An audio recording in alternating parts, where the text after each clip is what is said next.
Bienvenidos a Tapadura, el podcast de la Biblioteca de Cobeña. En el episodio de hoy, de cara al verano, que ahora nos sumergimos, pero nos vamos a sumergir no en la piscina, ni en el mar, sino en el apasionante mundo de los libros que no puedes soltar, que no puedes parar de leer. Esas historias tan envolventes y adictivas que te mantienen despierto hasta altas horas de la noche, o prefieres leer a comer. Y no puedes parar porque siempre tienes ese capítulo más. Hablaremos de esas obras literarias que nos atrapan desde la primera página y nos acompañan en cada pensamiento hasta que llegamos al desenlace, el cual nos deja un vacío y a veces hasta un duelo literario.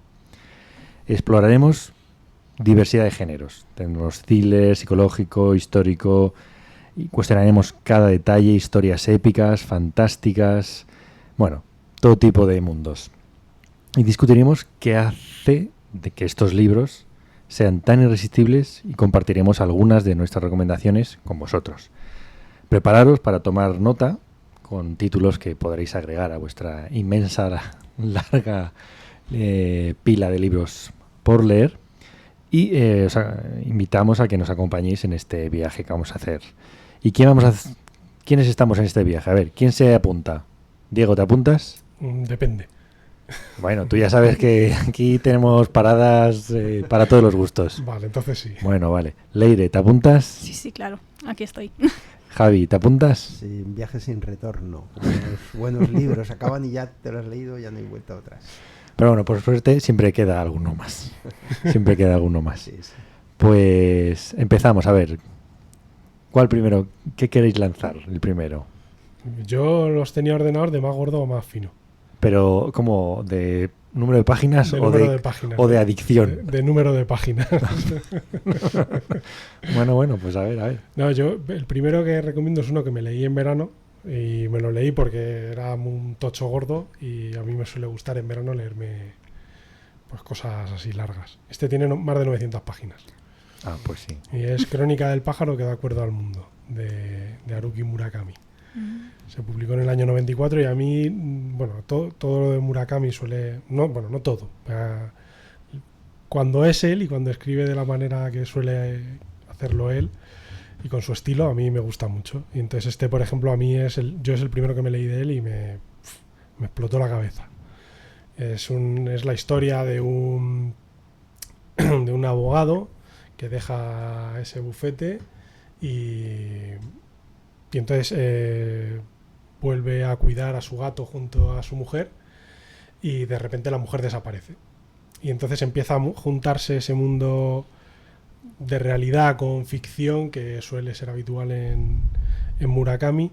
Todo esto relacionado con personas que en principio pueden no tener relación y las tienen a lo largo de la obra por casualidades y a mí me encantó, ¿sabes? Cómo va tratando pues desde lo que les va ocurriendo o con ese mundo imaginario o narra momentos históricos por ejemplo, de la guerra de Japón con China en Manchuria. No sé, a mí me parece espectacular este libro. Si hay que leerse alguno de él, yo creo que este es el libro que hay que leerse. Uh-huh. Bueno, pues yo empiezo recomendando uno más finito. En Más realidad, bien. en general todos son finitos, porque me parece que uno gordo no te puede enganchar tanto como para devorarlo. Letes. Depende del tiempo que tengas. Efectivamente. Este sí que me lo leí bastante rapidillo, bueno, pues en una semana. Es una novedad de la biblioteca, ¿no? Amarilla, de R.F. Kuang. Y la verdad, bueno, para empezar el libro, no es spoiler, va de dos amigas escritoras, ¿no? Una le va muy bien, tiene mucho éxito, y la otra, bueno, pues más bien modestillo. Pero la escritora de éxito fallece, la otra es la único testigo de su muerte, y pues roba un manuscrito que había sin acabar en su casa, lo termina ella y lo publica con su nombre. Esa es la premisa.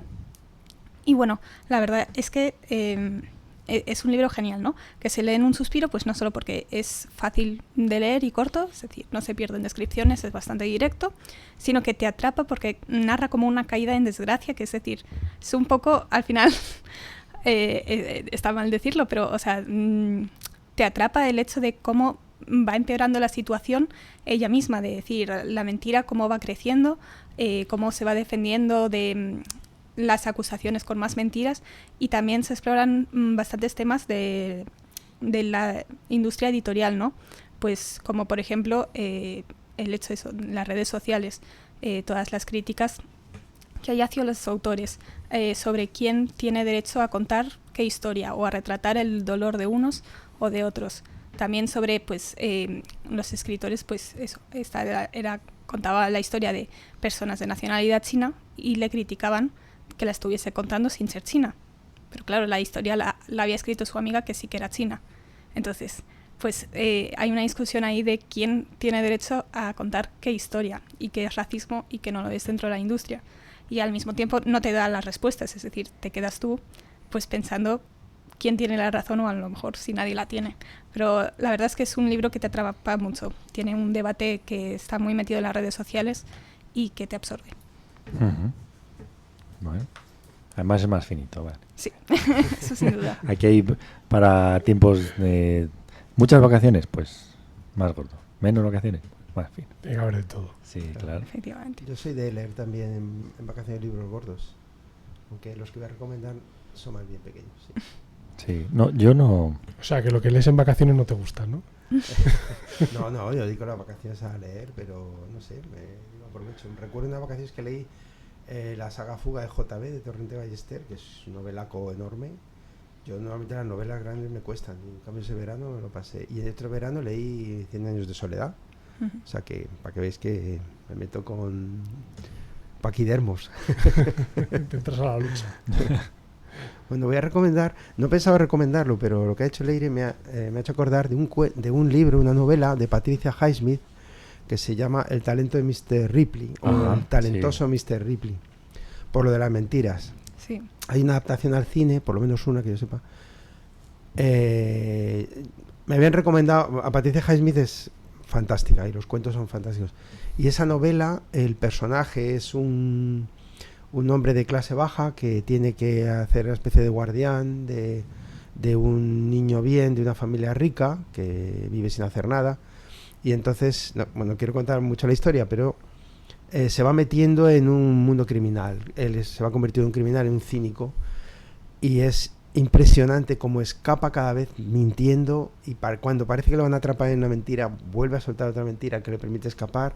Cuando ya dices, no, es que van a venir dos a los que ha mentido de forma diferente y lo van a capturar, los vuelve a engañar. Y solo por eso, esa novela es de una agilidad portentosa y de una imaginación increíble. Y de cómo, qué canalla, qué trolero, pero que le sale al tipo. Por eso lo de talentoso tiene un punto ahí irónico, ¿no? De talento para engañar, ¿no? Menudo pájaro. Además es súper original, porque sí. O sea, el narrar la novela desde ese punto de vista, o sea, siempre lo que se considera novela negra siempre ha sido desde el punto de vista del investigador.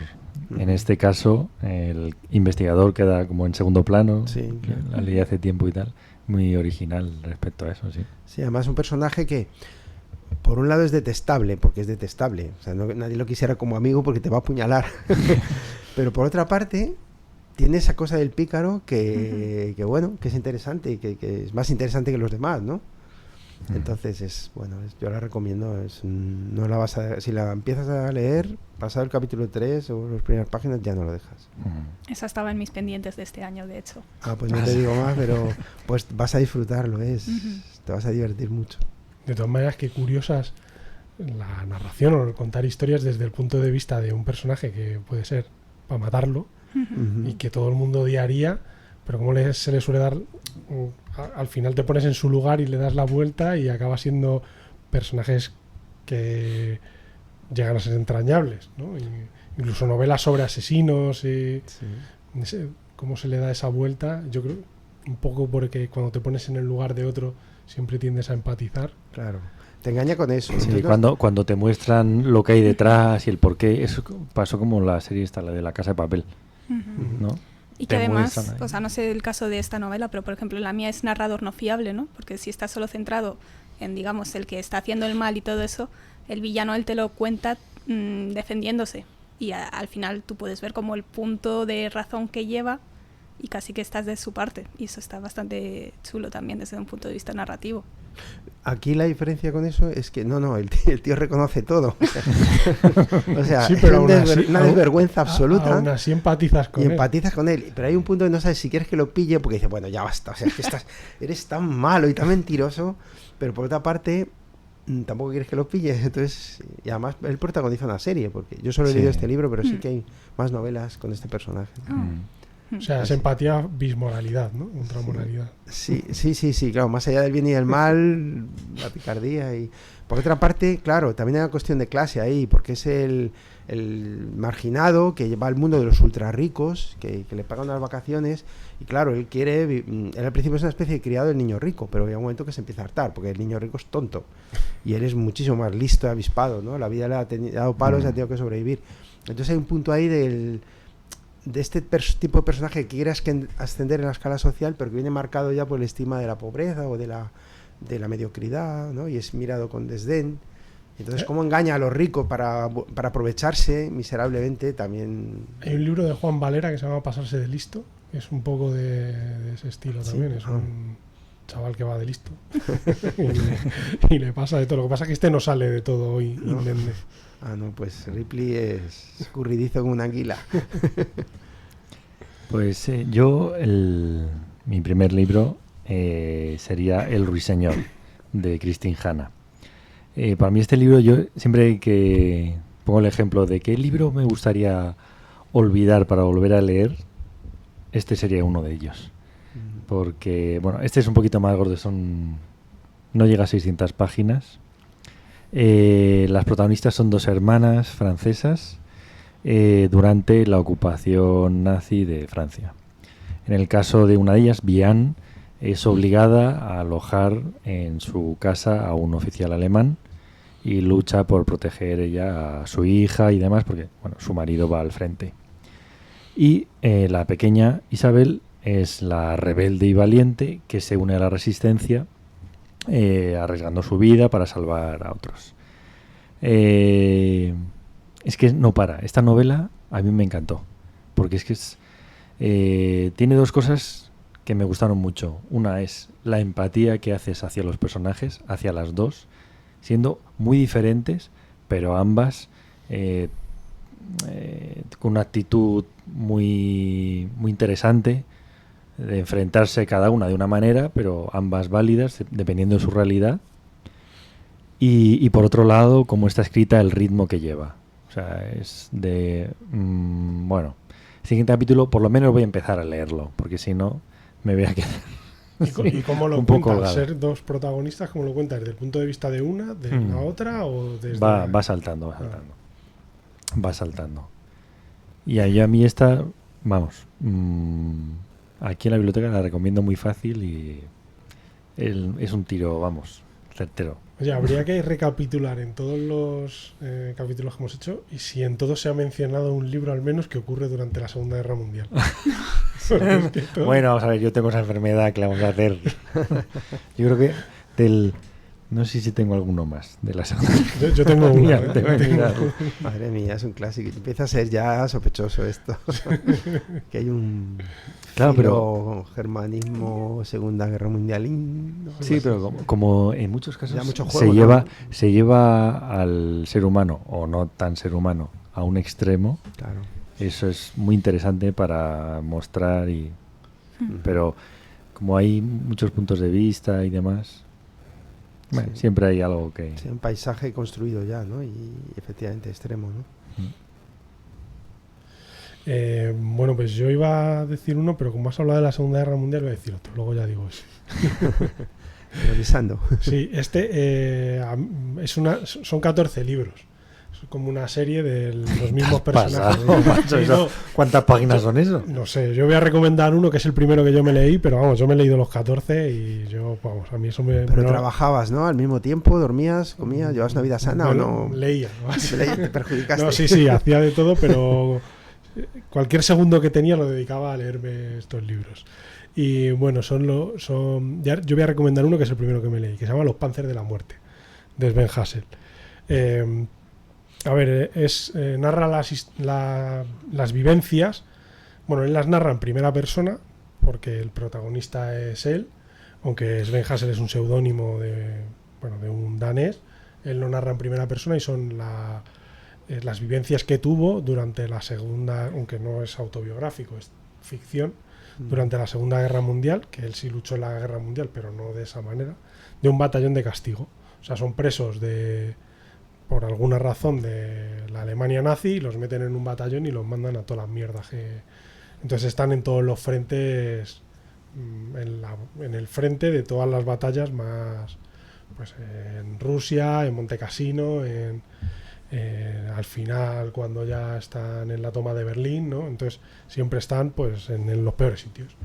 Y además lo hacen desde un punto de vista que, a pesar de ser ellos alemanes luchando en la Segunda Guerra Mundial, son un poco son muy renegados del sistema alemán y de todo lo que ocurre, entonces van un poco a la contra de todo.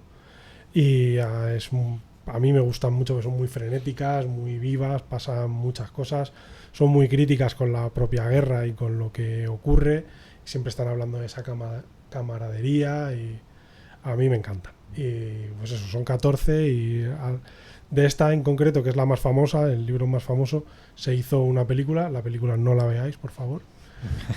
Es malísima, pero los libros sí son muy recomendables, porque son muy rápidos de leer y muy, muy entretenidos. Yo creo que no tengo nada de la guerra. Qué original. A ver, uno creo que está medio ambientado en la Europa de una guerra, pero no me lo acuerdo muy bien. En fin, es la trilogía de la niebla, de Carlos Ruiz Zafón, que son 3 libritos, que al menos la edición que tengo yo son así de bolsillo, bastante finitos. Creo que también ha salido pues reunidos, y son historias independientes. Bueno, en orden serían El príncipe de la niebla, El palacio de la medianoche y Las luces de septiembre. Y bueno, pues es mucho Carlos Ruiz Zafón puro, ¿no? Son historias así con un toque sobrenatural, que hablan un poco pues de niños que se enfrentan a esos misterios, y entre tanto pues van forjando pues vínculos con otras personas. Y la verdad es que pues hay algunos que dan más miedo que otros. Por ejemplo, a mí El palacio de la medianoche, no sé si fue por el momento, pero me dio bastante miedo, y sí que era atrapante porque querías saber todo el rato lo que ocurría detrás con el misterio, y lo que ya digo, son súper cortos, muy fáciles para llevar. Es decir, típico libro que puedes llevarte a la playa o en cualquier lugar mientras estás esperando al tren, al vuelo, lo que sea, y se disfrutan mucho, la verdad. O sea, es una trilogía que disfrute bastante, y para empezar con Carlos Ruiz Zafón pues están muy bien. Además, ahora hay una edición que es todo junto. Los 3 juntos. Tochito. Menos manejable, pero más así recogido. Están vinculadas las 3 historias, entonces son... Que yo recuerde, no, son totalmente Son independientes. el ambiente, porque la atmósfera. Efectivamente, sí. Bueno, yo voy a recomendar un libro adictivo, que lo fue para mí de verdad, porque es un libro que yo leí muy jovencillo y lo leí de un tirón. Es decir, empecé a leer la novela, no sé si serían las 5 de la tarde, y eran las 10, mi madre me llamó a cenar y dije, espera que termino. Es de Ernesto Sábato, un escritor argentino ya fallecido, y el libro se titula El túnel. En la primera línea ya se nos revela quién es el protagonista y lo que ha hecho. Y en esto se adelanta a Crónica de una muerte anunciada de García Márquez. Un pintor obsesivo ha hecho una exposición, y entonces en un cuadro ha puesto una pequeña ventanita de una mujer, quiero recordar que una mujer que se asoma a ella o algo así, y ningún crítico ni ninguno de los espectadores repara en eso, excepto una mujer que queda absolutamente asombrada por ese cuadro y por ese detalle.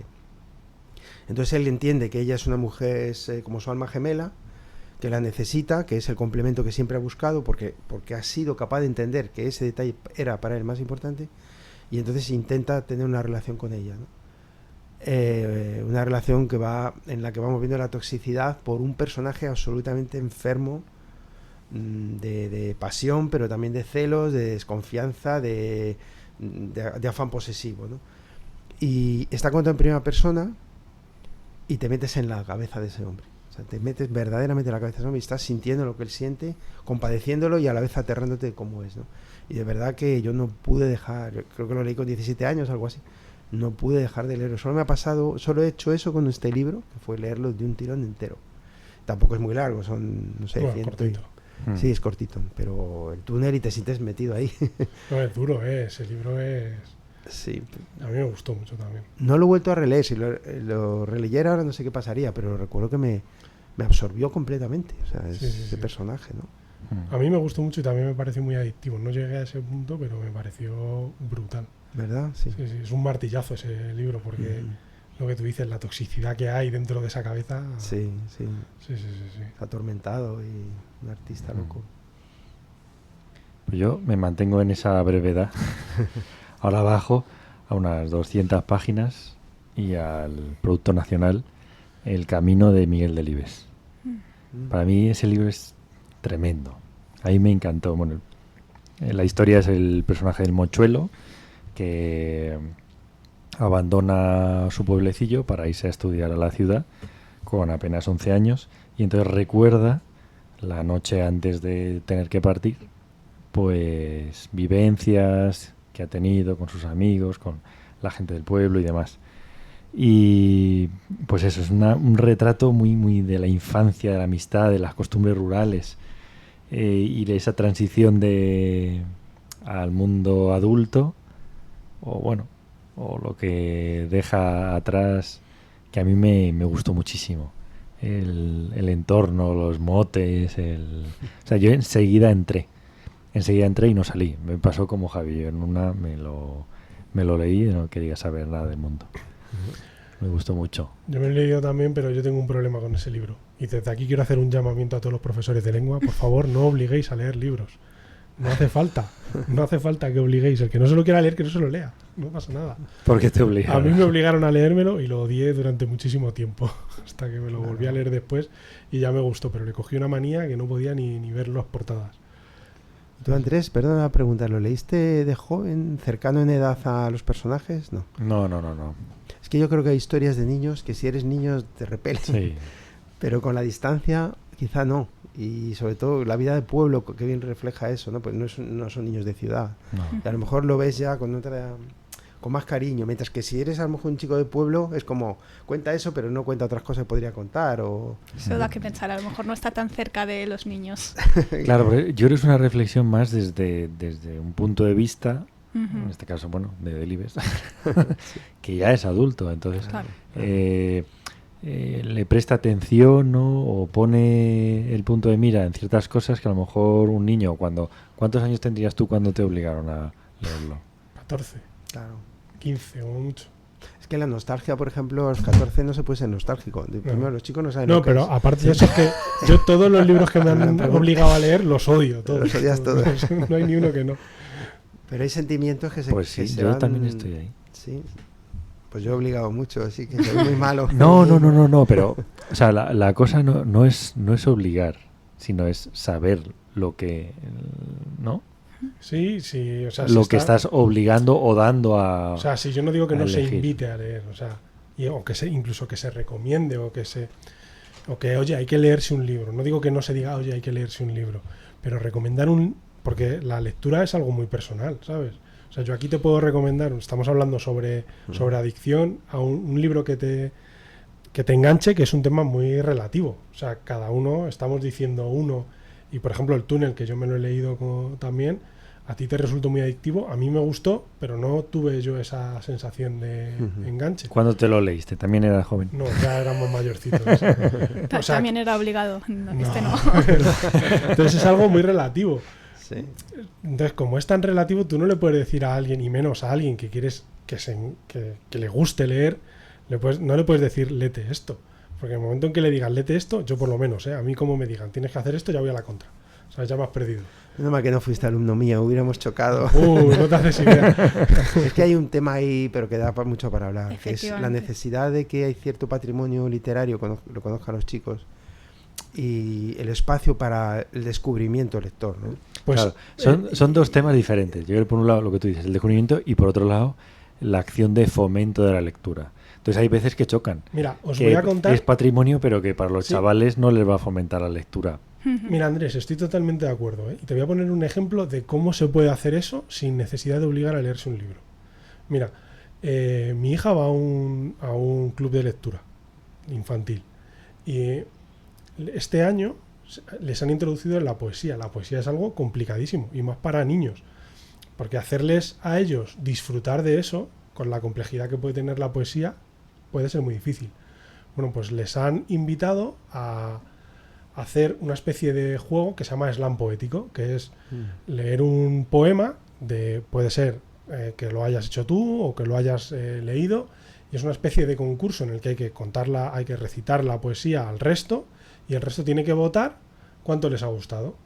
Y puede ser, y puede incluso haber un empate y decidirlo de la manera más absurda. O sea, es una especie de concurso sin normas muy establecidas. Bueno, pues con esa manera de introducirlo, al final todos los niños, incluso algunos de ellos hicieron sus propias poesías, se fueron de allí encantados con la poesía. Y habiendo introducido, ¿cómo lo hizo la profesora? La profesora introdujo poesías clásicas, pero contándolas ella. No hizo falta que los niños se leyesen la propia poesía, ¿sabes? Siempre hay una manera de introducirlo en la que no hace falta que sea un yugo, que al final obligar a leerte un libro es un yugo, ¿sabes? Permítame que me ponga una medallita, porque es una cosa muy curiosa. Yo expliqué la Divina Comedia de Dante, cuando se da el Renacimiento, maravilloso, aunque es la literatura española, pero siempre hacía un pequeño contexto y hablaba. Bueno, no sé lo que dije, pero uno de los alumnos de primero bachillerato, que abandonó el bachillerato porque se le hacía muy largo, muy difícil, no era un gran estudiante, se la leyó entera. Wow. Y me lo agradeció. Maravillosa. Y yo no me lo podía creer. Profe, es que lo que dijiste me ha encantado. El infierno, luego el purgatorio, así que... Tardé 6 meses en acabarme la entera. No es fácil, eso sí que es una obra dura. Pues ese a mí chaval me enganchó mucho esa, lo leyó de arriba abajo. Yo me quedé, vamos, y lo llevo con orgullo. Es un recuerdo inolvidable para mí. Sí, siempre hay maneras, y seguro que se puede conseguir acercar los textos clásicos a la gente desde un punto de vista que no sea, oye, te obligo a leerte el Quijote. O sea, yo te aseguro que como le digas a alguien, estás obligado a leerte el Quijote, lo han matado. No, pero bueno, para eso está la didáctica. Claro, pero no se usa, ¿sabes? O sea, que a mí me dijesen, es obligatorio que te leas El Camino de Miguel Delibes, a mí me mataron. Para mí Miguel Delibes, o sea, si hubiese podido lo hubiese matado. Claro, ¿sabes? pues eso se me revela los de Club de Lectura. Hubiese vuelto en el tiempo y le hubiese matado para que no escribiese El Camino. Bueno, pero ahora mira cómo Andrés lo ha presentado. Yo creo que hay un montón de lectores ahora buscando... Sí, porque no es que el libro no fuese pues bueno. En la biblioteca tengo 2 o 3 ejemplares. Si no es que el libro no fuese bueno, sino es el concepto de obligar a leer. No hace falta, ¿sabes? Y también son los momentos lectores. Claro. O sea, muchos de los libros que estamos leyendo, o sea, que hemos estado comentando ahora, puede que a lo mejor la gente se lo lea y dice, pues no, pues a lo mejor no es el momento. Incluso tú mismo. Hay algunos que no me he querido releer porque me da miedo que no me gusten tanto como la primera vez. Por eso yo prefiero decir, yo lo olvidaría y lo volvería a leer. Porque si ya lo leo sabiendo lo que... No, eso no tiene gracia. Tiene su peligro. Yo si lo olvido, sí. Pero bueno, va, Diego, dale caña. Venga, yo voy ahora a uno de viajes. Dersu Zala, de Arseniev. En Rusia es un clásico y narra la historia del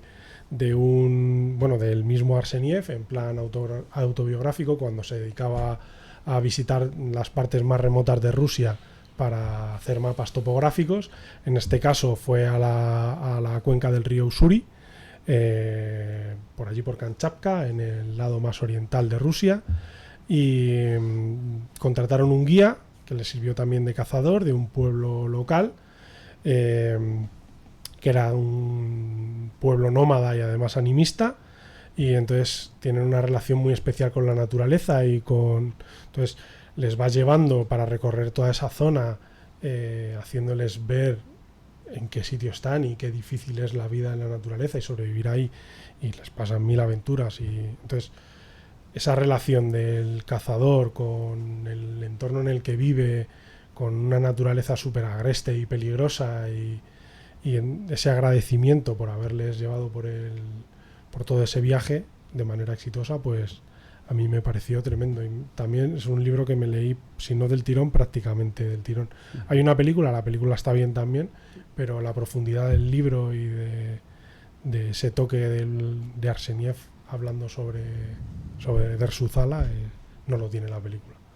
Yo vi la película, a mí me gustó mucho, pero el libro no... Sí, no sabía que estaba basado en un libro. Yo me compré el pack que viene la película y el libro, y el libro me pareció espectacular, sí. sí, sí, sí. Dale. Bueno, pues lo mío no tiene nada de relación, pero es Todos somos villanos de M.L. Río, que la gente lo ha comparado mucho al Secreto de Donna Tartt, ¿no?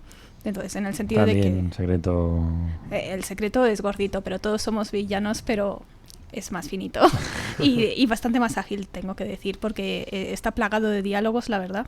Entonces se hace bastante más ameno. Aunque la mayor parte de esos diálogos se ponen a citar a Shakespeare, entonces a lo mejor a algunos se le puede hacer cansino, pero es parte del encanto de la historia. Porque, a ver, el libro va, pues, como El secreto, está ambientado como en una academia bastante exclusiva, donde hay un grupo de chicos de clase más o menos alta, cultos. Y bueno, en este sentido, en esta academia, bueno, pues estudian teatro, ¿no? Y como tal, pues interpretan obras de Shakespeare, varias al año, ¿no?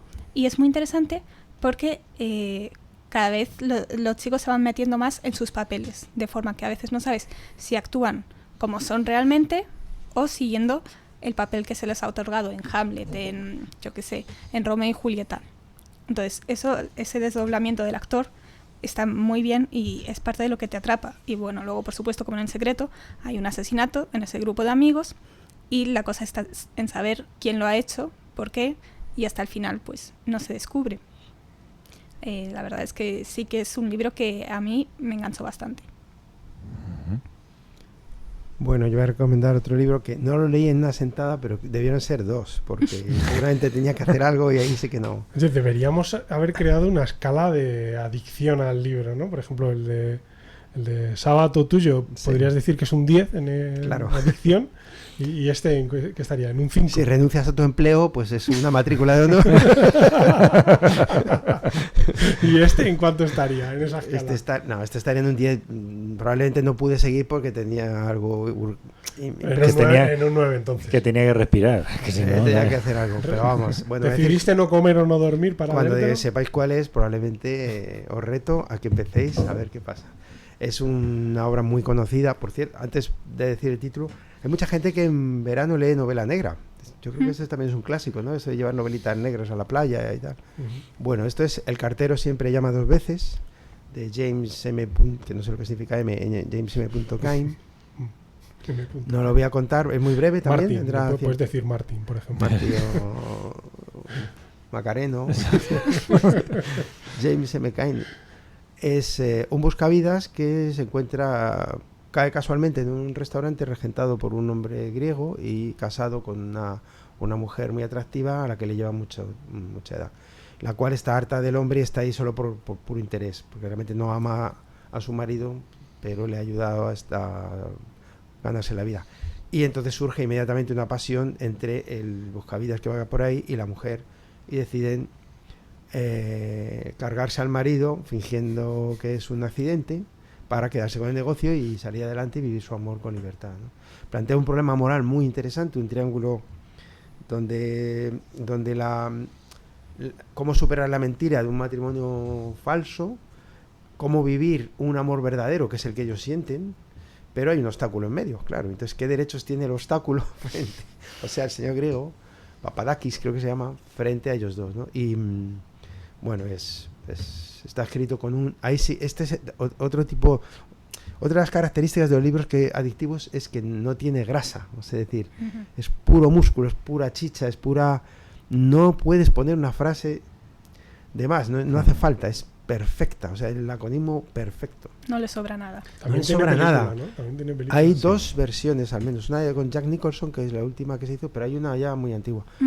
Y luego he leído por ahí en Wikipedia para informarme un poco que fue censurado en algunos estados norteamericanos claro, es un libro de los años 30, creo recordar. Entonces, por lo explícito de la violencia, lo descarnado de los sentimientos, la moralidad, que es algo que asusta mucho, ¿no? Sí, lo que ha cambiado eso. Tú pones eso en un libro ahora y no vende de la misma manera. O sea, es como todo como más laxo. Sí, supongo que sí. Pero en aquel momento era como que era un mal ejemplo, ¿no? La eterna historia puritana de que no hay cosas que no se pueden contar, no se pueden decir, aunque sean ciertas, pero no. Y es una novela, bueno, para mí es perfecta, vamos, es que no está escrita con una elegancia, una velocidad, un cuidado, No lo he releído, o sea, pero no creo, mira, a ver, este sí que no creo que me decepcionara. Al revés, seguramente sacaría más cosas. Yo de verdad lo recomiendo, es una obra magnífica. Me lo apunto. Habrá cómic y seguramente No lo han hecho todavía, pero lo harán seguro. hay pelis. O serie de Netflix, una de dos. Bueno, Joder, habría que alargarlo mucho, contar la historia del griego. Se puede. Cómo vino de Creta, no Uy, sé qué. Una serie, miniserie y la luego está. harían el spin-off del griego. No, pero oye, no hemos hablado de eso, ¿eh? La adicción de las series, y antes ya existía la adicción de los libros, ¿no? Mm. Sí, sí, sí. Nos han desbancado, ¿no? Antes decías el talento de Mr. Ripley y sacaron serie también hace poco. Sí, claro. Vamos, de todo, de todo. Sí, pero hay una cosa en la adicción que no hemos contemplado hasta ahora, o no, al menos nos ha dado en los libros que hemos recomendado, que es que a veces hay cosas malas muy adictivas, ¿eh? Y sigues leyendo a pesar de que es muy malo y no es, Sí. o sigues viéndolo. Eso es masoquismo. A mí Sí, no, a mí no, eso no sí. ¿A ti te ha pasado eso? Sí, me ha pasado, sí.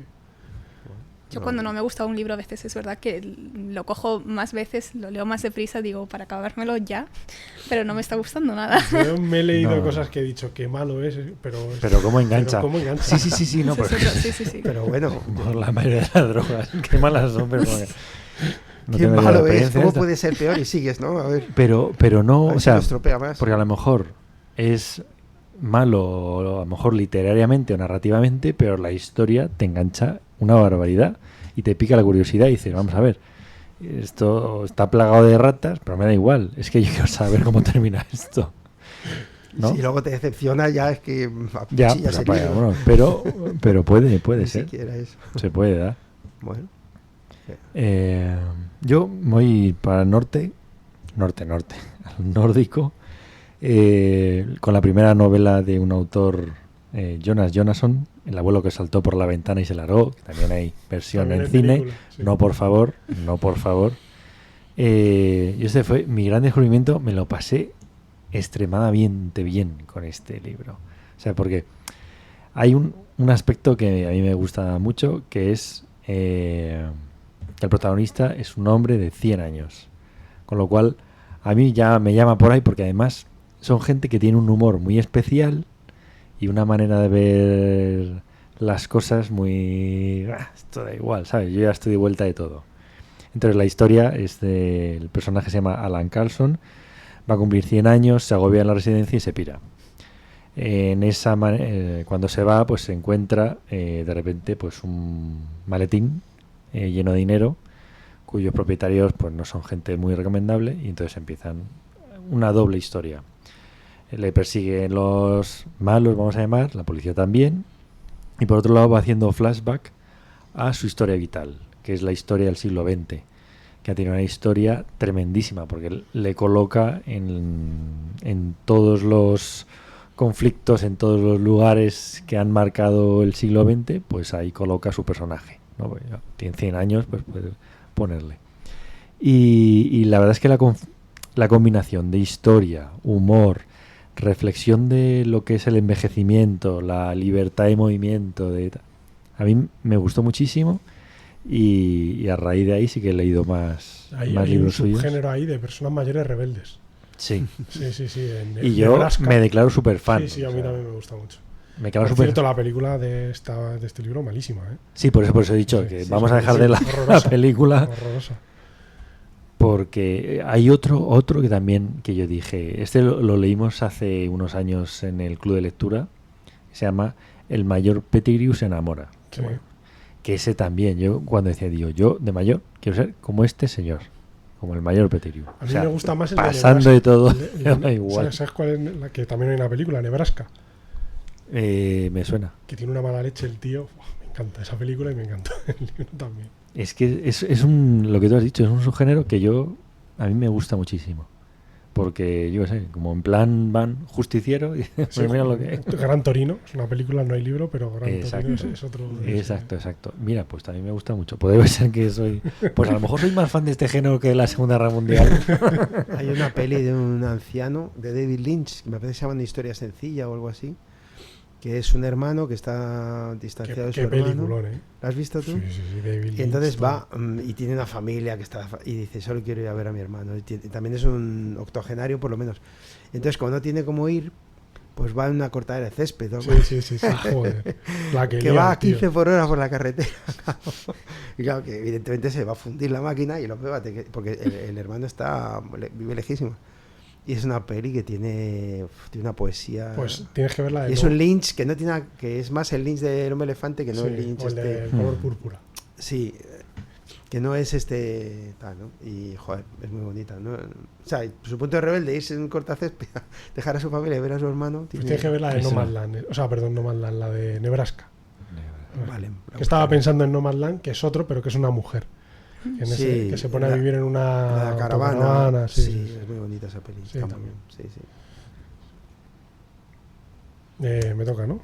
Pues mira, Si quieres pasar, No, sí. vamos todo servido. voy a hablar de uno que el autor, o casi todo lo que he leído de él, me ha gustado y me ha resultado adictivo, con lo cual lo voy a nombrar, pero nombro este porque este me lo leí en una sentada, porque es muy cortito. ¿Vale? Es Sin noticias de GURP. Bueno. Sí, me parece que Eduardo Oigo Mendoza aplausos. sí, es un maestro en esto de la dicción. O sea, todo lo que escribe es, bueno, menos el de Riña de Gatos, Sí, no, el premio Planeta. menos ese, Sí, La Isla Inaudita. ese no me lo he leído. No lo leas. Bueno, no haré el esfuerzo. Todo lo No demás, engancha. El laberinto, Pero las el laberinto, aceitunas, bueno, sí, eso es verdad. todo, esa trilogía. Misterio de la cripta embrujada. Embrujada, Y sí. El secreto del tocador de señoras, toda esa Sí. trilogía. Sí. Pues ese es un ejemplo de libro que me obligaron a leer y sí que gustó a la mayoría de la clase, Sí. el del tocador de señoras. Pues a mí se me obligaron a leer y he de reconocer que no me lo leí. Me lo leí después. Es un joven rebelde, como los Sí, viejos que pues te yo era gustan. más malo. Un día te cuento yo en mis clases de lengua. Bueno, pues Sin noticias de GURP, bueno, pues es ese... A ver, todas las novelas de Eduardo Mendoza. Bueno, voy a hablar de todas porque vamos a quitar las malas, ¿vale? Las malas como si no existiesen, no son de él, son de otro. Las buenas siempre tienden a ese absurdo, que es muy crítico, con un humor muy negro, muy... A ver, a mí me parecen un poco rebeldes, ¿no? Porque en un mundo que no está acostumbrado al absurdo, de repente lanzar estas bombas que lanza él, pues es como ir contracorriente. Y este en concreto es la búsqueda de un extraterrestre que llega a la Tierra y se hace pasar, bueno, se disfraza de Marta Sánchez, ¿no? Toma la apariencia de Marta Sánchez. Entonces, claro, es un poco, es muy absurdo. Luego va cambiando de apariencias. Claro, porque tiene el poder de cambiar. como Mortadelo, ¿no? De transformarse en cosas. Entonces, la novela es la búsqueda de este otro extraterrestre por parte de otro que ha venido a buscarle a la Tierra. Y bueno, es una locura. No me voy a meter mucho en el argumento porque es muy cortito. Pero bueno, es una sátira tremenda, una parodia de la crítica de la España, de España y de Barcelona. Y no sé, totalmente recomendable, por lo menos para mí. Sí, es buenísimo. Buenísimo. Y ese sí que también, en una sentada. Sí, eso es Y finito, no está- finito. Bueno, sí, a mí... Sí, serán que era un 130 poco más. páginas o Sí, 140, sí. sí, por ahí serán. Yo creo que por ahí anda algo. A ver si lo busca. Hay que buscarlo. A Gurp, Sí, no tiene- el libro de GURP. Aquí la verdad es que tiene buena selección en esta parte. Pero bueno. Bueno, yo voy a recomendar número 2 de David Fuenquinos. Probablemente haya dicho el apellido mal, pero bueno. Como el francés, Funquineux, no sé. Algo así. Es un libro que va sobre el autor se inventa, porque es todo ficticio, pero bueno, está contado de una manera que de verdad crees que ha pasado de verdad, porque va intercalando muchos datos reales, pues va, digamos, de la historia del actor que quedó segundo en el casting de Harry Potter, ¿no? Entonces vemos cómo se desarrolla todo el salto a la fama de Daniel Radcliffe, que es el que consiguió y todo eso, a través de los ojos de este niño, porque claro, cuando fue el casting pues tendrían 11 años. Entonces vemos cómo eso a nuestro protagonista pues le causa un trauma súper grande, pero que dices, a lo mejor no es para tanto, pero no, le marca toda la vida y ves la serie de desastres en los que se va metiendo el pobre chico, todo a partir de, digamos, ese sentimiento de fracaso que tuvo con solo 11 años que estuvo a un paso de alcanzar la fama, porque además es que vemos en el libro pues cómo él se agobia cada vez que sale una nueva película de Harry Potter, cada vez que ve que va a sacar un nuevo libro, porque es verdad que el boom de Harry Potter estaban saliendo las películas, saliendo los libros, los niños, pues eso, fue un acontecimiento único realmente. Entonces es un libro súper agobiante, bastante triste a veces, pero es que no quieres parar de leer porque quieres ver a ver si por fin se puede deshacer de ese trauma, sanar sus heridas y que acabe la cosa bien. Es la creación de un resentido, No, pero... Además es finito también. Efectivamente. Sí. O sea, para que la gente no se agobie, aviso que a mí me dejó bien. O sea, no acabé tirando el libro. Así que animo bastante a leerlo porque tiene un final bastante satisfactorio. Pues la verdad es que me pongo en su lugar y decir, joder, Joder, la pasta que podía haber ganado. Pues saca un libro o sacan la película, montan en un parque de atracciones y ya dicen, no, por favor. Pero es que es increíble, o sea, que no salir de casa, porque no podían ni verlo. O sea, va a un nivel de problema psicológico total. O sea, es un libro súper agobiante, pero de verdad muy bonito. Has hecho que me acuerdo, perdona por la relación, el actor secundario Bob, que es un personaje de los Simpsons, que odia a Krusty, ¿no? Krusty el payaso, y lo quiere matar y lo persigue. Qué resentimiento muy malo, ¿eh? Sí. El mundo del artisteo, todos los segundones o los que se quedan a las puertas es muy duro. Sí, sí. No, y en este caso es que... Ya ves. Pero es ficción, lo remarco porque de verdad que yo me lo creía cuando me lo estaba leyendo. Pero vamos, alguien se debe quedar a las puertas Desde luego. en el casting de Harry Potter. Espero que no lo viviese como este, pero sí. Pues si lo has leído, dice... ¿No? Sí, Porque sí. alguien se... Espero que fueran varios, no solo uno. Bueno. Ya, bueno, Además bueno. que si eres Pero el mal de penúltimo- muchos... o sea, Sí, bueno, pero yo qué sé. Pero sí. Es la creación de un resentido social, ¿eh? O sea, de ahí puede salir un terrorista, vamos, en potencia. De la historia de Caín y Abel, perdona, o sea, es la historia de... Nos vamos muy atrás. Bueno, yo voy a recomendar un libro que utiliza una de las técnicas para ser adictivos, de los que no hemos hablado, pero que es el folletín, que era la publicación por entregas de las novelas, y cada entrega terminaba en una situación de máxima tensión, y de tal manera que la semana siguiente era necesario comprar otra vez el periódico, la revista donde apareciera, para seguir leyendo. Es la única novela que escribió Edgar Allan Poe. En la traducción al castellano es Las aventuras de Arthur Gordon Pym. Entonces habla de un chico joven que se mete, es que no me sale la palabra, polizón. Se mete polizón en un barco. Y es un barco que va a hacer una travesía larga, y en ese barco de pronto hay un motín donde van a cargarse a la tripulación. Él se esconde, empiezan a revisar todos los sitios donde puede haber gente escondida. Él se esconde más lejos. Bueno, la novela es una especie de más difícil todavía. Cada capítulo acaba donde dices, ya de aquí no puedes salir, y aún la situación empeora. Esa progresión y ese suspense te atrapa completamente. Bien, es cierto la novela que el final que hace Allan Poe es un poco extraño, pero bueno, lo que has disfrutado viendo los sufrimientos del pobre Arthur compensa la lectura. Es un adictivo. arte ese, el de ir dejándolo en lo alto en los capítulos. Hay auténticos maestros que el capítulo en sí es una mierda, pero el final ahí lo deja. Sí. Dices, joder, tengo que saber ya qué pasa.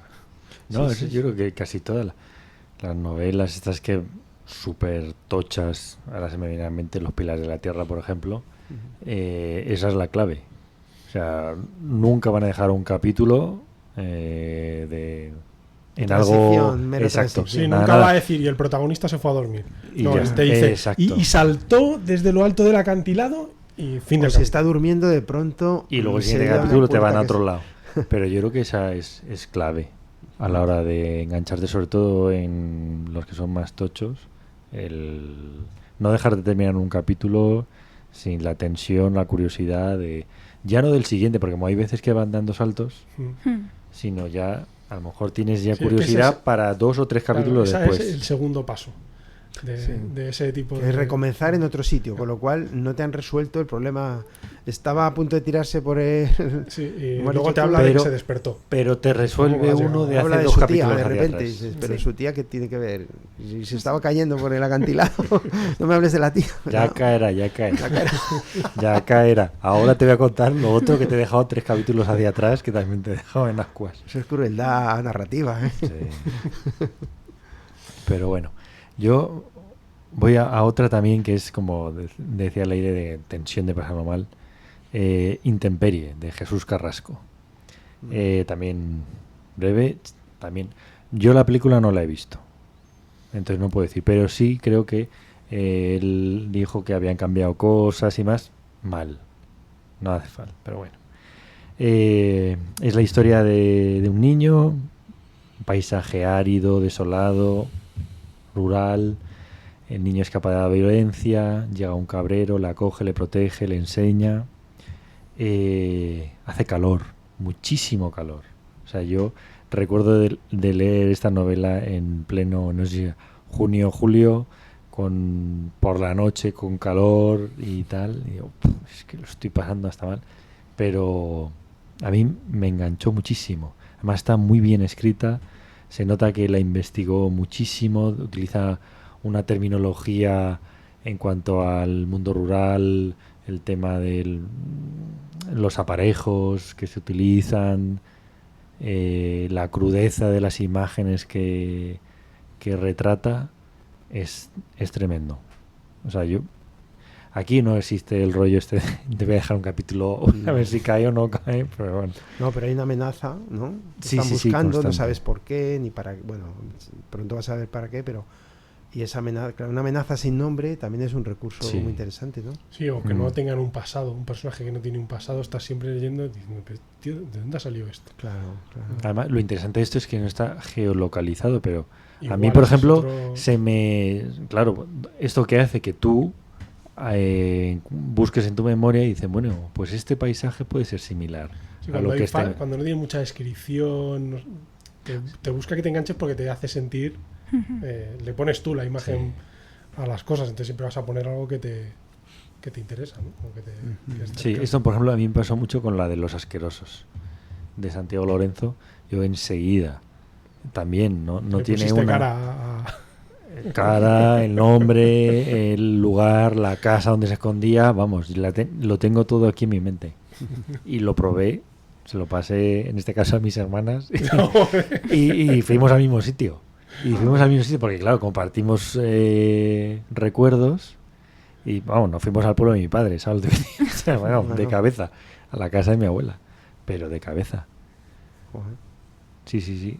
Es una manera, a mí me parece un recurso muy interesante. Sí, Ujú. totalmente, de acuerdo. Bueno, yo voy a hablar de Cuentos de amor a quemarropa, de Nicholas Butler. Es un escritor americano moderno, relativamente moderno, y a mí me gusta porque hace un par de capítulos hablamos de la novela total americana. Pues yo creo que este tío probablemente en algún momento escriba algo acercándose a eso. A la gran novela americana. Sí, a la gran novela americana. Mito, sí, sí. ¿Por qué? Porque yo me he leído varios de él, este es el que más me gusta de momento. Y el primero. Y el primero, eso que es. sacó. Eso es. Y es la historia, se sitúa en Wisconsin, en un pueblo, es la historia de un grupo de colegas que cuando eran niños eran muy amigos, pero cada uno ha seguido un camino en la vida. Pues lo típico en Estados Unidos, uno se va a estudiar a no sé dónde, el otro quiere ser cantante, el otro quiere ser agente de bolsa en Nueva York y el otro se queda en el pueblo con su primera novia. Y entonces vuelven todos para una boda a ese pueblo y se reencuentran y es pues ese camino de vuelta con todo lo que han pasado y ahora siéntate y cómo cambia la gente a ver si vuelven a ser, o sea, si realmente esa amistad se mantiene o cuánto ha cambiado. Entonces trata todos esos temas, el amor, la lealtad, todo mezclado con el ambiente americano en un pueblo rural donde la gente es pues como es en los pueblos pero encima en Estados Unidos, que a mí eso me atrae mucho, ¿no? Esos paisajes Y entonces es un libro muy, muy atractivo a la hora de leer. No sigue ninguna de esas pautas que hemos hablado ahora de desconocimiento del pasado de los personajes, porque tratan el pasado, es descriptivo en muchas cosas, por ejemplo en los paisajes, pero a mí yo me lo leí, tú te lo has leído también. Sí, Andrés, además es un ejemplo de amistades pasadas no garantizan amistades presentes o futuras. Sí, a mí me gustó muchísimo. También he leído más suyos, pero es que está muy bien retratado. Sí. Y a mí sea, me el tío gusta sabe. porque él trata de remarcar mucho que todos empiezan en el mismo sitio. Es una constante a lo largo de la historia, que todos han empezado en el mismo pueblo con las mismas oportunidades. Como unos han llegado a unos sitios, como otros han llegado a otros, pero le va dando vueltas a esa idea a lo largo de la historia y te hace ver que quizás lo que al principio estás pensando que es un triunfador, ¿no?, por decirlo de alguna manera, quizás no lo sea tanto. Y como el que estás viendo que a lo mejor es un perdedor, quizás no lo es tanto. O quizás depende del punto de vista. Entonces, ese juego con ese tipo de reflexiones a mí me gustó muchísimo. Como lo hace. Sí. ¿Qué numeración le pones tú? Del 1 al 10. Pues mira, quizás de adicción le ponga un 7, pero si lo compagino con el regusto final de la historia, lo subiría a un 9. Bueno, me parece bien. Yo la verdad me he quedado sin recomendaciones. ¿Pero has apuntado alguna de las nuestras? Sí. Invéntatelas. Bueno, por inventarme puedo 1000. El caso de la locutora indispuesta. Le cedo el turno a Javi. Bueno, es la última, o sea que voy a recomendar un libro que me supuso, lo leí una vez hace mucho, una experiencia que seguro que habéis tenido vosotros, que es La adicción con freno. Que es cuando algo te gusta mucho, pero no quieres que se acabe. Entonces no puedes correr, porque si corres se fastidió.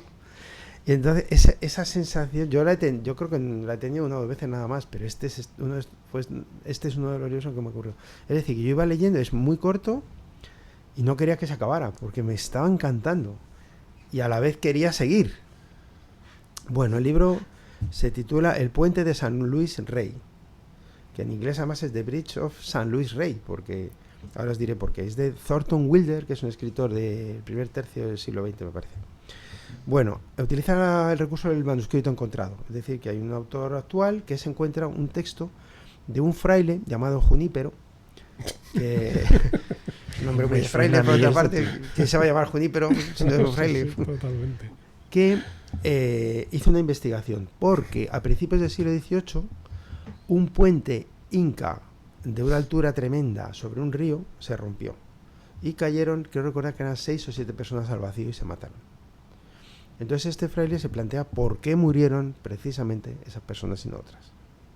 ¿Qué había en sus vidas que les hizo merecedores de esa muerte? Si hay un destino, ¿no? La gente pregunta, ¿por qué a mí? ¿Por qué a mí? Bueno, pues en este caso lo pregunta el investigador, ¿por qué a ellos les pasó eso y no a otros? Entonces va reconstruyendo las vidas de cada uno. De tal manera que el libro funciona como cada capítulo habla de uno o dos de estos personajes, de qué les pasó y por qué estaban en ese puente de madera, imaginaoslo en unas alturas tremendas, y algunos de estos personajes sí que tienen algún vínculo unos con otros. Y ocurre en Perú, ¿no? Y entonces, por un lado lo que les pasa a los personajes y por otro lado el marco teórico de por qué ocurrió esa tragedia y qué va a encontrar este fraile o qué no va a encontrar, te tiene completamente subyugado. Me gustó mucho. Luego yo lo recomendé a algún amigo y se quedó más frío. Entonces, de estas cosas que pasan que por alguna razón a uno le encanta. Sí, tiene que llegar, sí. Yo conocí este libro por una reseña, pero de una reseña de cuando existía Diario 16, de un suplemento cultural muy bueno con muchas. Y entonces había autores que recomendaban libros. Y recomendaban me interesó mucho la cuestión teológica de si hay un destino, si Dios quiere algo para estas personas, si hay un castigo, no lo hay, o es la providencia. Ese es como el telón de fondo y luego las historias. Y en concreto un capítulo sobre la historia de dos gemelos, que es uno de los capitulitos, es deliciosa. Entonces, bueno, yo recomiendo leerlo, aunque a lo mejor luego el lector dice, pues bueno, Mientras contándolo así y la sensación que has contado al principio, a mí me pasó con mi libro favorito, eso mismo. Es un libro muy largo, muy largo, muy largo. Ya lo mencionan otra vez en el programa y por eso no lo he traído hoy. Que yo me lo empecé a leer, tiene como páginas de estas de Biblia, sí. y deben ser como 1700 páginas o algo así. Y se llama Poderes Terrenales, de Anthony Burgess. Y no tiene nada que ver con el resto del libro de Anthony Burgess. O sea, es un libro sobre religión y sobre sobre el destino, sobre la condición humana, y trata muchísimos temas y es muy variado. Pero me pasó eso mismo, me lo empecé a leer, estaba súper enganchado y cuando llegué a la mitad paré y estuve meses sin leérmelo porque tenía la sensación de que cuando me lo acabase no me iba a gustar otra cosa. Y luego me lo acabé y estuve muchísimo tiempo que me costaba empezar otra cosa porque decía, me dan ganas de volvérmelo a leer. Fíjate. Sí. Yo, mi último sería la sonrisa etrusca. Bueno, nuestro protagonista es un señor mayor, mira otra vez, que va de lo rural a la ciudad, mira otra vez. Y bueno, y allí conoce a su pequeño nieto. Bueno, va a la ciudad porque se tiene que tratar, tiene un problema médico y demás. Y allí está su nieto Bruno, que es pequeñito, no le conocía, y se establece entre ellos un vínculo muy, muy especial. Y el final de esta obra es espectacular. A mí, yo es uno de los finales que, a lo mejor junto con el de Las uvas de la ira, ahí le pondría en ese nivel. Joder, pues sí que lo pones alto. Sí, ¿tú este lo has leído? No. Pues ya lo sabes. Y ya me entenderás. No obligado, ya invitado. No. Invitado, sí. Pues sobre todo para si me entiendes o estás conmigo o no. Y a mí me gustó mucho porque me conmovió muchísimo. Para mí me parece muy bien escrito. No existe el rollo de los capítulos de tal, sino la interrelación entre él y el hijo y la nuera y con el nieto, y esa manera de funcionar diferente a mí me conmovió mucho y al final pues ya me remató. También para mí es uno de estos que engancha que no ves. A ver, yo tenía más, pero bueno, traía dos más, pero los voy a hacer en una misma recomendación para también acabar, que son El lobo estepario de Hermann Hesse y La carretera de Cormac McCarthy, que aparentemente no tienen nada que ver, pero yo me los leí en la misma época y para mí sí tuvieron algo que ver, sí tenían relación en los temas que tratan y en la visión de los humanos y de cómo somos y un poco en la filosofía de la vida. Sí, yo me leí 1984 y La carretera, los tres más o menos a la misma vez. Y me parece que están muy relacionados, pero en concreto estos dos porque tienen una visión de asco hacia el resto. O sea, me da la sensación de que los dos autores, si pudiesen, no tendrían relación con nadie, más que, ¿sabes? Vivirían como dos ermitaños. Es la sensación que me dio los dos. En concreto, El lobo estepario se desarrolla pues igual unos manuscritos que encuentra una persona y los transcribe para dar una visión sobre la vida del protagonista. Y va a eso sobre todo de las relaciones con el resto. Tiene como dos partes el libro, una parte más realista y luego el final, que es una especie de teatro muy onírico y entonces pues es realmente lo que viene a hablar es sobre eso, sobre cómo en determinados momentos podemos llegar a ser muy ariscos con el resto y no querer relación con el resto.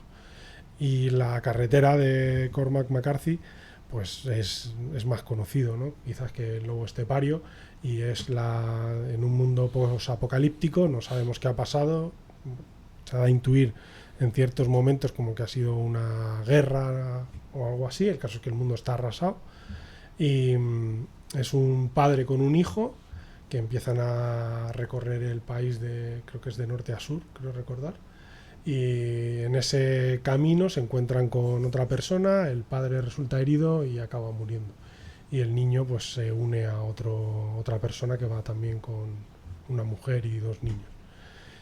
Y es muy desgarradora toda la obra y muy pesimista y para mí tienen mucha relación uno con otro. Curioso que menciones a Hermann Hesse, porque la gente de mi generación, cuando teníamos 15 y 16 años, era nuestro autor, sí, de culto, sí, Siddhartha, Demián, El juego de los Avalorios, Narciso y el mundo, o sea, y lo leíamos y además lo comentábamos, ¿no? A mí Siddhartha fue como un descubrimiento. Sí, a mí también me gustó mucho. Impresionante. Y luego Estepario también, aunque me resultó un poco difícil. Pero... Sí, pero porque Siddhartha es mi opinión, y quizás esté equivocado, pero Siddhartha me da la sensación de que es un libro muy optimista, con lo cual da mucho pie a entrar en la... Pero este libro es todo lo contrario. Sí, claro. El Siddhartha yo creo que engancha con los jóvenes porque es el joven que abandona a su padre y busca su identidad y va recorriendo un camino. Y yo recuerdo esa sensación de sentirte joven, muy joven, y como que el mundo era un lugar donde por descubrir y qué nos va a pasar. O sea, y entonces Siddhartha le pasa de todo, claro, hasta que encuentra la sabiduría, ¿no? Como Siddhartha cuando se hace mayor y ya le han pasado toda la putada del mundo, es el lobo Estepario. Sí. Cuando ese camino de optimismo que piensa él que todo le va a ir bien, le va mal. No se ilumina, se le apagan las luces y que... Bueno, ahora vamos a poner una recomendación que nos envía Leire, a ver qué nos cuenta. Hola, soy Leire y me gustaría recomendar el libro de Dentro de casa, ¿qué sabes realmente de tu familia? Está escrito por Lisa Jewell. Dentro de casa es un gran libro que me ha entretenido desde el primer momento en que lo leí y no pude dejar de leerlo, y trata sobre un suceso que es un asesinato en una gran casa, en una mansión que es autosuficiente. En esta casa vive una secta donde todos se visten de la misma forma, es súper estricto y hay un montón de líos entre los distintos personajes que viven en esta. Y cuando cuando investigan sobre el asesinato, cuando ya no hay nadie en la casa, encuentran a un bebé en perfectas condiciones que ha sido dejado ahí hace relativamente poco. Este bebé se llama Libby y esta historia se narra en 3 perspectivas para centrarnos en todos los puntos de vista que nos interesa o que la autora considera que son esenciales para esta historia.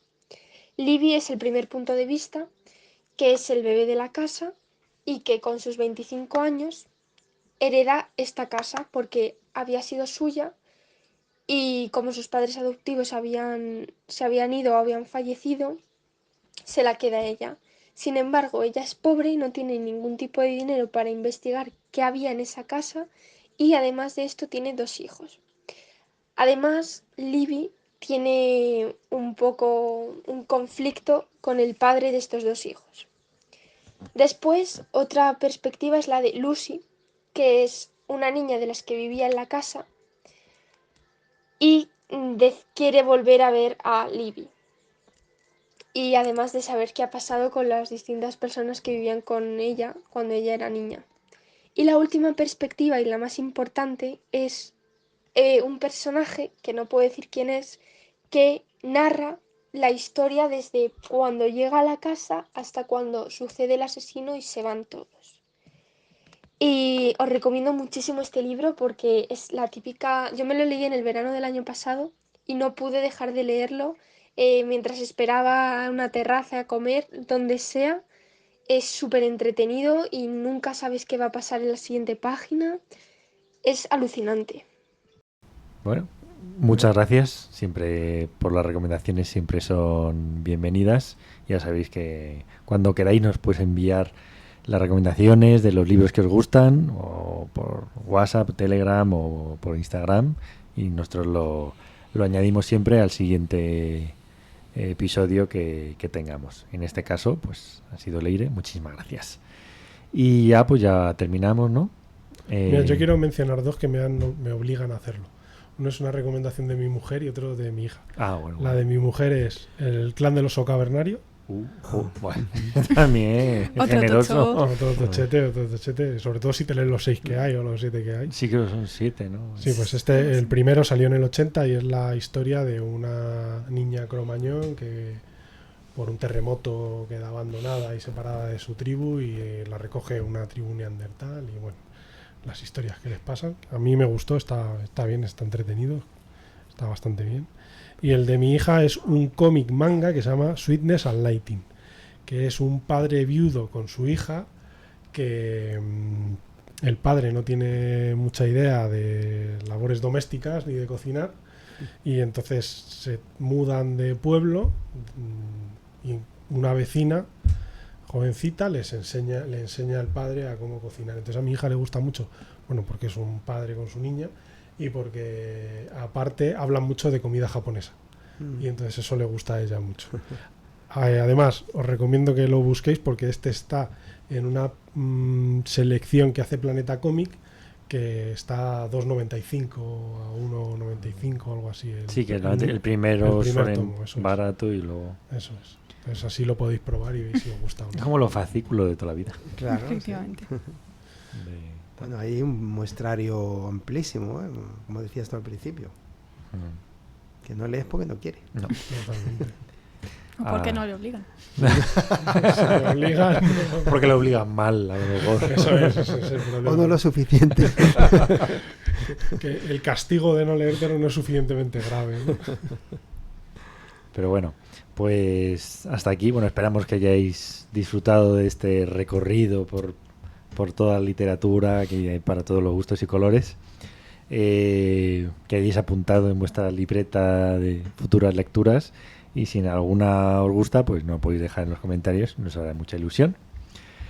También recordad que nos podéis seguir en nuestras redes sociales para estar al tanto de todas las novedades y de todos los episodios que vamos saliendo. Y claro, y nos encantaría saber cuáles son esos libros que os han mantenido despiertos hasta tarde. Si te ha gustado este episodio, pues no olvides suscribirte a Tapadura, a cualquiera de las plataformas. Estamos en iVoox, en Spotify, en YouTube. Dejarnos algún comentario o lo que sea, que nos hace mucha ilusión y así nos ayuda a llegar a más lectores a contar nuestras historias. Y ya nos despedimos, pues hasta la próxima. Seguir leyendo, nunca dejes de leer, explorar mundos nuevos a través de los libros. Así que feliz lectura, feliz verano. Le escuchamos en el siguiente episodio. Una despedida vuestra, ¿no? No, hasta luego. El calor con libros es menos calor. Sí, tiene que ser una despedida como te voy a dar, Javi, leído. Quiero que te leas y me resumas todos los capítulos de Platero y yo, como me pasó a mí de pequeño. Deberes Durante para el verano. leer esta selección que hemos hecho. O ya nos vemos en septiembre. En septiembre, que tenía un recuerdo antiguamente de recuperación, ¿verdad? Efectivamente. Pero bueno, pues hasta la próxima. Y recordad, la lectura, como la vida, es maravillosa. Isn't life so amazing? Sometimes it can get crazy, but hey, that's okay. We've got another day to make mistakes and say sorry. There's no sense in our worry, 'cause all we can do is try our best to make it through.